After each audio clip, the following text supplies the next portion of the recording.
everyone, and welcome back to a new video. I'd like to welcome you to Two Moms in Style. If you are new here, my name is Nelly, and together with my very good friend Inge, we've decided to create this channel to bring a huge variety of topics to you. Everything from mom life, mom style, anything from photography to traveling to being with your children, fashion, style, DIY, you name it, we've got it all covered. So I'd like to encourage you to subscribe, join us on our journey. Also, we've got an Instagram account which is called Two Moms in Style as well. Check us out over there. And yeah, I hope you're all doing very well, and I hope you enjoy today's video, which is the interesting culture, habits, customs of Greece. Now, I'm sure you've seen many little videos on YouTube on what it's like living in Greece with all their interesting customs and things that they do, but I want to bring it to you from a different perspective, from somebody, a foreigner, living in this country. I've been living here for nearly 12 years, and I've experienced these interesting little bits that the Greeks do, and I want to share them with you. Just a disclaimer though, if you've seen any of my other videos, you would have seen that I absolutely love Greece. This country has just crawled into my heart, and I call it home. So by no means whatsoever am I making fun of the Greeks. I'm not mocking them. I'm not, trying to show you how funny or weird is the word that I've heard before. Not at all. I think it is so special. I think it is so beautiful, the customs and traditions that they follow and they keep alive from generation to generation. So my aim with this video is not by any means to mock them. It is to actually bring a little bit of an understanding of what's happening behind all these traditions and customs, and which makes it so beautiful and so amazing. So I'm gonna touch on a few of them. Impossible to touch on all of them because there are so many. So I thought I would bring them into how it affected my life since I've been living here for 12 years, raising my kids, what I've experienced, how it affects my life and my children, and for you to just have a little bit better of an understanding and what to expect should you ever come to visit Greece. So with all of that being said, sit back, relax, welcome, and enjoy this video. Also, I'd like to try and bring you things that is not so commonly read on the internet, because we've now heard of all the different things and you've read, most of you I'm sure, but I want to bring you the small little detail in between that you might not have picked up on the internet so far or seen on a movie or something. We all know My Big Fat Greek Wedding has been a huge hit, and we still laugh when we watch it, and we got a little bit of understanding what the Greeks are all about, but they are so much more. This country is unique, the people are unique, and I want to bring you some more little details. So let's get going. So starting off with my life, I came to Greece, as I said, 12 years ago with my husband before we got married. So the first thing I want to touch on is what you are addressed as when you come to this country. Now listen to this word, xeni. Xeni is a word that means foreigner or even stranger. More directly, stranger it means. So when you come to this country, firstly, as a girlfriend, as a tourist, and people are introduced to you, you are referred to as xeni. So when my husband came and I started meeting all the family, I would hear them talking to me as xeni. So it's not a name, it's just the foreigner, the stranger. So you would be in a company, your name would not be used. So you need to earn like the respect for them to use your name. Forget it if you have a difficult name, like something like Siobhan or something a little bit more Letitia, that sort of thing. Your name's not going to be used for a little while. You're going to be referred to as the xeni. Even if you are in the company, there would be the xeni over there that came with that one. So that I found very interesting, that you've got to really crawl into their hearts before your name is being used. Another thing that I'd like to touch on, again, coming to names. So when I finally crawled into some of their hearts and they started using my name, I was asked this question. So Nelly, when is your name day? And I was like, what? My what day? Your name day. Now, I'm sure you've heard about this, but I want to bring you the interesting bit about it even more. So, your name day is not your birthday, right? So, you have two celebrations here. So, you have your birthday, the day that you were born on, and then you have your name day, which is, I almost go as far to say that your name day celebration is bigger than your birthday, because more people come to your house, more people will call you, more people will write you on Facebook, people will pass by your house, even though you didn't, announce that I'm having a name day or I'm having a party. People will just pass by like, oh, you have your name day, may you be well. There's the saying here in Greek, we say chronia pola, which means may you have many years, may you live many more years in health. So what is this name day all about? Now, it's definitely a religious thing. The Greeks are about three things. This is my conclusion, living here for so many years now. The Greeks are about their religion, their tradition, and their family.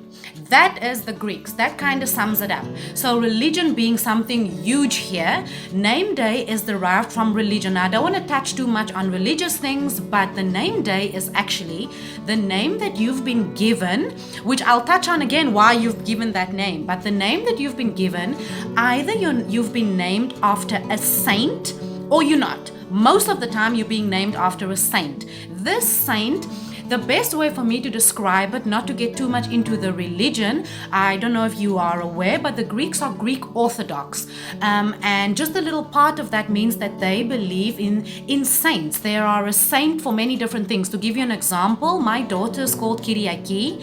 There is a saint Kyriaki, which is supposed to be the protection saint helper for women bearing children. She's for pregnant women, but that's not really the reason why her name is Kyriaki. I'll get to that in a little bit. So if it is your name that is a saint's name as well, you will celebrate your name day on the day that saint is being celebrated. For instance, my daughter celebrates her name day on the 7th of July. And that day, we will go to the Saint Kyriaki's church. We will go light a candle. We will say some prayers. People will pass by the house and say, Happy Name Day, Chronia Pola. They will bring gifts as well.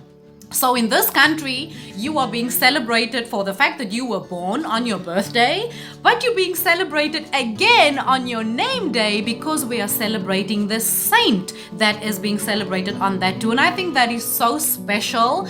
It's never forgotten. Everybody knows the name days. You've got a calendar where it's written which saint being celebrated. So it's not being forgotten. You are being celebrated basically all the time. Right, so I'm going to stick to the name for just one more thing because this is also so beautiful. So I said my daughter's name is Kyriaki. Why was she called Kyriaki? I'll be honest with you. I'm going to be really honest here. I was not in love with this name, okay? When I heard the name the very first time, I was like, I'm not too sure. It actually means Sunday. It is the name of the week, Sunday. So I like that it actually has an English meaning to it as well, but it didn't really stick to me the first time that I heard it. But it is the name of my mom-in-law. Now, this is the interesting bit here.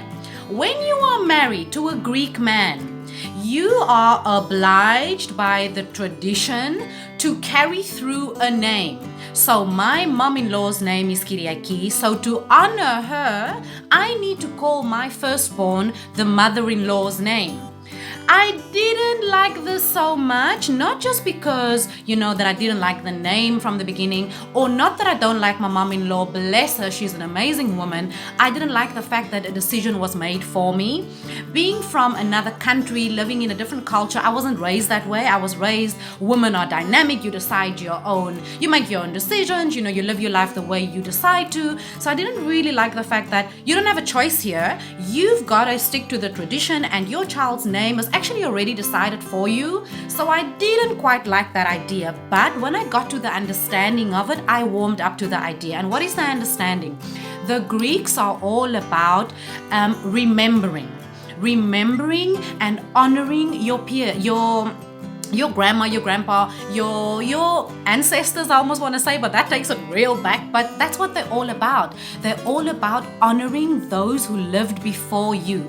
Now, in a little way, let me be really honest with you, in a little way that kind of freaked me out a bit. I was like, what? We're going to do reincarnation here? We're going to bring the dead back? It's not really about that. It's about paying respect, and it's about honoring those who lived before you and whatever life and destiny they had, empire they had built, the family name that they have created and carried forward. So the Greeks are really all about remembering those who were. So the grandmother is still alive, and she plays a huge role in my children's life, and I'm really, blessed to have her. So when I understood that it's honoring her, honoring also somebody before her in the family, because she obviously was given that name because of whoever had that name before her. So my daughter's name is Kyriaki, Sunday I like to call her as well, honoring her grandmother, and she is an amazing woman, so I really warmed up to the idea. And so in Greece, you are obliged to give your children the name of the grandmother and grandfather. So if I had to have a son, if my firstborn was a son, his name would have been Stavros, because that is what my husband's father was called. But I had a girl, so she was named after her grandmother. Isn't that just so amazing? It's so beautiful. Even though I didn't like being told what to do, I understood the thinking behind it, the tradition behind it, and I'm okay with it. Okay, so enough with all the naming things. Let's move on to something a little bit more fun. Let's talk about getting married. So when I came to Greece, a whole long story, let me not get into all of that. I did not have a traditional church wedding, which I'm still gonna do it. I'm gonna have my church wedding. I'm gonna wear that white dress. I'm gonna rock it. But I didn't get a chance to do that because, long story. So we had a civil wedding. I still had my little white dress, I still had my bouquet, I still had my heels, I still looked the part. But we had a very short half-an-hour ceremony in the municipality, and that was my wedding. So I want to talk about, when it comes to a traditional Greek wedding, something that I find so special, something that they do. So here comes the bride, and she's walking down the aisle, beautifully dressed in her wedding gown, with her dad, with her mom, whoever she's walking with. What do you hear the Greeks do? You hear this. Not just in the church, even when she's coming outside, even in the house when she's getting dressed, you hear this. What is this? To make you understand what it is, it's ftu. That's what it is. And we commonly say that the Greeks spit. It's not spitting, okay? It is just making the sound of spitting. Now, this means actually a blessing. It's actually a blessing being given to the bride. It is actually to say, live a good life, have a happy marriage, good luck to you in your new life that you're starting with your new family and your husband. It is just so cool, this whole spitting bit, but really nobody's actually spitting on you. And actually, the truth is that this is not only for weddings. If you are dressed really nicely and you're going somewhere and you see a friend, or usually older people, they do that all the time. They do it even in the street. They do it in the supermarket. They do it in the pharmacy, that you go and buy your medicine and they see you and they think you're looking really good today. They'll go, "Ftuf, ftuf, ftuf, ftuf, ftuf, Pedimu." Pedimu is my child. So that's really to say that I really like you. I really respect you. You look really good. And I'm going to give you this word of good luck, also to fend off the evil eye. Now I'm going to go to the evil eye in just a minute. Let me just finish with the wedding. I think something else that is so beautiful and something that I didn't get to do, but I'm gonna do it, is the writing at the bottom of the bride's shoe. I think this is so nice. So what happens? The bride is getting ready in her room, getting dressed. She has her bridesmaids. So what does she do? She takes off, before she puts on her shoe, at the bottom of the shoe, she will write her friends' names, ladies' names, usually the ones that are single or not married yet. So she'll write their names in any order. Then once she puts on her shoes and she starts walking around, she has her wedding, she has the reception, she's married, she's dancing, the night is continuing. The next day, I think it is, or that night, she's going to take off her shoe and she's going to have a look at the names at the bottom of her shoe. Whosever name did not get kind of worn off with her wearing the shoe, unfortunately, you're not going to get married. This is hilarious. So, your name's being written down. You're single, right? You're hoping that, Mr. Right's coming along. You say, write my name on the bottom of that shoe. The next day, you're going to call her. Have a look at the bottom of your shoe. Is my name gone? Did my name get wiped off on the carpet, on the cement, on the wherever you went? No, I'm sorry. Your name is still there. You're not getting married, doll. Sorry. So I mentioned just briefly about the evil eye. This is something that I'm sure you would have heard talking about Greeks, because Greeks are so much about the evil eye. What is this really? Besides that it's something really nice to have on your neck, to have on a pillow, to have on a bag, to have on your hat, it's something become really, really fashionable. The evil eye means so much more, and it is something that they believe in, like truly believe in. In Greek it's called the mati. So if you have a headache, you're yawning, you're not feeling well, all of a sudden you've been perfectly fine and all of a sudden you're just not well, the common thing to say is, oh, you've got mati. And then there's actually a few words that the older people say to actually take the mati away. Now I want to just get into that. Again, I don't want to touch too much on religion because there is a bit of a religion connotation to it. But for instance, the grandma will take oil. It's in specifically, you take a cup of water, they take 3 drops of oil and they drop it into the cup of water. And I'm not going to go into too much technicality because I don't know how to do this. It's got to do with these drops of oil, if they became one or if they stayed 3 drops of oil. Now, I'm not sure it means that you have the mati, you don't have the mati. What I want to tell you is that mati is something that is believed in, like truly believed in. It's not just said as a joke. So if you're not feeling well and you say, oh my gosh, I think something is wrong with me, and somebody says, oh, you've got mati, you would actually go to an older person and they would actually do a spell where this mati is taken away from you and that you feel better again. So what does this actually mean? It just means that, I said before, when somebody sees you in the street and they think you're looking really good, you're well dressed, you're just looking really good, they do ftoof toof too. This is to say good luck to you, have a good life, well done, you're looking great. But it's also the ftoof is to fend off negativity, is to fend off the evil eye, because here they believe that if somebody thinks that you're looking really good with a good meaning, they're trying to give you a compliment, that can actually turn around and bring you a headache and bring you something bad. So to do tuftu is actually to take the negativity away and for you to be happy.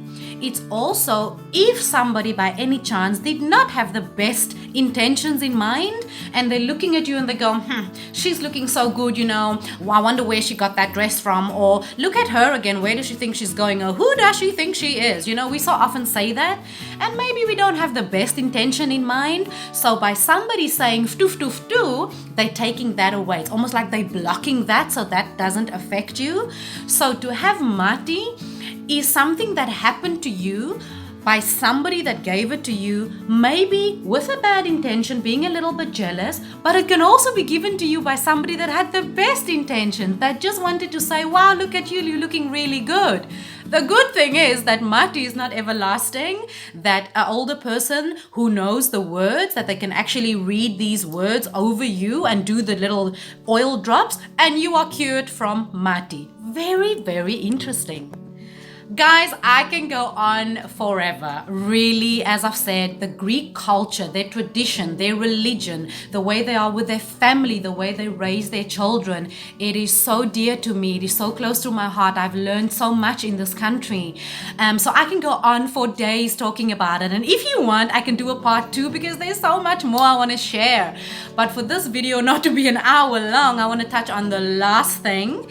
And I want to talk about the way the Greeks communicate, the way that they talk, the volume that they talk at. Now, let me tell you, when I first spotted my husband, I actually thought, why is he constantly upset? Why is he constantly fighting? The hand gestures, the when he's talking, the body language, there's just this intense, they are so dramatic, they are so passionate people. They talk with their hands, they talk with their face. It is facial expressions, it's language, it's body language. This is Greece. People are passionate. They talk, they walk, they do everything with so much passion. So the Greek language is a very expressive language. There are words that you will not find in any other language, and it's very difficult to translate many of the words. So when you see Greek people communicating with each other at a table, talking, having dinner, having lunch, there's always the impression of them being upset with each other, that there's actually an argument happening, and it's not the case at all. They are very happy. They're just communicating with each other. I want to give you an example. I've got my child's little phone here. The phone rings, and this is a very common Greek conversation. Ναι, ποιος είναι? Ναι, δεν ακούω. Ποιος είναι? Ναι, παρακαλώ. Α, εσύ είσαι, τι κάνεις? Καλά είσαι, θα έρθεις σήμερα, θα πάμε για φαγητό? Όχι μωρέ, πάμε για καφεδάκι. Α, θέλεις? Μπράβο, ναι, θα σε δω σε λίγο. Ναι, ναι, τι ώρα? Εντάξει, εντάξει. Άντε φιλάκια πολλά, γεια, γεια, γεια. Α, ναι, ναι, ναι, ναι, γεια, γεια. That was a typical conversation with somebody on the phone that I'm gonna go to coffee with. That is the typical. It's loud. It's repeating the same words over and over and over. All that I just said was, hi, is it you? No, I can't hear you really well. Oh, yeah, it's you. Okay. Yeah, you want to go for coffee? Okay, I'll see you there. That's all that I said. Dramatic, loud, lots of words, repeating. That's the Greeks and I love it. I love this country. I love the people. I love the tradition. I love the culture. I love living in Greece. Let me know if you want to hear more. I'm glad to do a part 2 of this video. So give me a like if you really found this interesting. If you liked it, leave me a comment. If there's something interesting that you know that is not so commonly heard of the Greek culture, leave it down below. I'll mention it also in a next video if you'd like me to do a part 2. For now, thank you so much for watching. Please subscribe to hear more and I'll see you in the next video. Take care. Bye.